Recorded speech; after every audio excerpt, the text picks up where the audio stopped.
Kasus DBD di Sulawesi Selatan alami peningkatan sejak Januari tahun ini.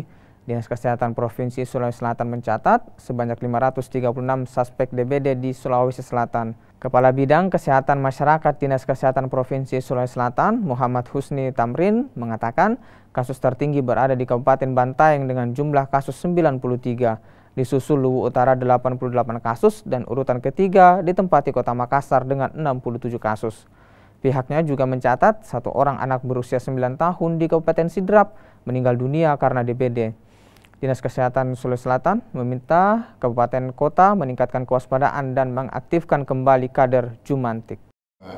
Kasus DBD di Sulawesi Selatan ini sebenarnya terdistribusi di seluruh kabupaten kota sebanyak 536 kasus. Ini semua adalah suspek ya. Ini semua adalah suspek dan belum terkonfirmasi sebagai DBD.